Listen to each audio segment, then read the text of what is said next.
ফরিদপুরের কৃষকদের কাছে পেঁয়াজের বীজকে বলা হয় কালো সোনা।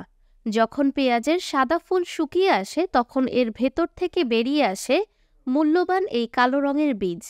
বাজারে এর চাহিদা ও দাম এতটাই আকাশছোঁয়া যে এই ছোট বীজগুলি এখনকার কৃষকদের হাতে তুলে দেয় অর্থনৈতিক সচ্ছলতা ও সোনালী স্বপ্ন। ফরিদপুর জেলা হলো বাংলাদেশের পেঁয়াজ বীজ উৎপাদনের এক বিশাল কেন্দ্র, যা দেশের মোট চাহিদার প্রায় ৫০ থেকে ৭০% সরবরাহ করে। এই কালো সোনাকে কেন্দ্র করেই ফরিদপুরের অর্থনীতিতে এক নতুন জোয়ার এসেছে।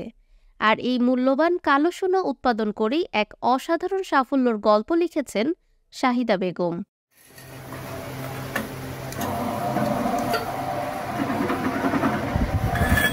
ফরিদপুরের গোবিন্দপুর গ্রামের এক সাধারণ গৃহিণীর হাত ধরে লেখা হচ্ছে বাংলাদেশের কৃষিক্ষেত্রের এক নতুন ইতিহাস।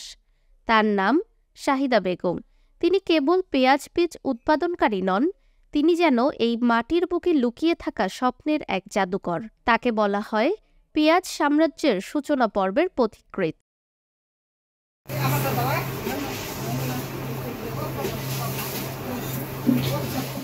একসময় যিনি সংসারের চার দেয়ালে সীমিত ছিলেন, আজ তিনি শত একরের বিশাল ফসলের মাঠের রানী।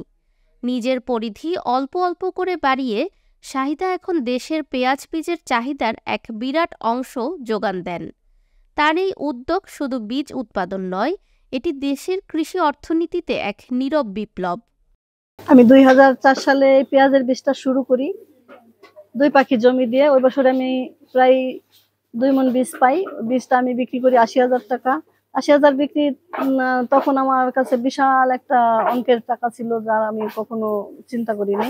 পরের বছরে আমি জমি বাড়াই, ওই টাকা থেকেই ওই পরের বছর আমি ১৩ মণ বীজ পাই। এইভাবে যখন আমি করতে থাকি তখন কৃষি সম্প্রসারণ মশলা গবেষণা বিএডিসি আগায় আসলো আমাদেরকে প্রশিক্ষণ দেওয়ার জন্য, যে আপনারা লুজ বীজ বিক্রি করেন না, প্যাকেট করে বিক্রি করেন। তখন আমরা প্যাকেট দিলাম খান বীজ নামে। খান বীজ নামে আমাদের বীজটা বিক্রি হয়ে যায়, বিভিন্ন লোকজন আসে, বিভিন্ন চাহিদা অনেক। এইভাবে আমরা প্রতি বছরে জমি বাড়াই, উৎপাদন বাড়াই। এইভাবে আস্তে আস্তে যখন আমরা ২০২০ সালে আমি প্রায় ৩০ একর জমিতে ২০০ মণ বীজ পাই। ওই বীজটা আমি প্রায় ৪ কোটি টাকা বিক্রি করি। তখন সারা বাংলাদেশে একটা আলোড়ন সৃষ্টি হলো।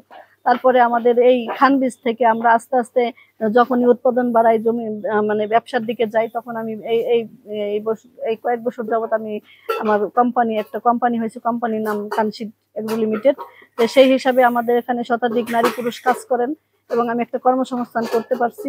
এবং আমি নিজের বীজটা আমি সারা বাংলাদেশে ছড়াই দিচ্ছি এবং প্রায় ৬০টা জেলায় আমাদের বীজ যাচ্ছে। আলহামদুলিল্লাহ, কৃষিতে অনেক সম্মান এবং লাভজনক পেশা। এবছরে আমি ১০০ একর জমিতে পেঁয়াজের বীজ আবাদ করি, উৎপাদন করি এবং সেখানে আমার খরচ হয়েছে প্রায় ৩.৫ কোটি টাকার মতো।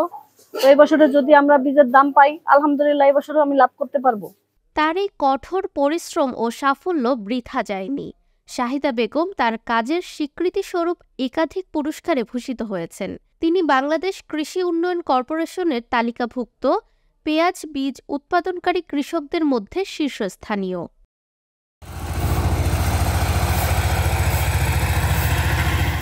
শাহিদা বেগমের গল্পটি এখন আর শুধু একটি গ্রামের গল্প নয়, এটি লক্ষ লক্ষ নারীকে অনুপ্রাণিত করা সাহস, আত্মবিশ্বাস ও সাফল্যের এক জীবন্ত কিংবদন্তি।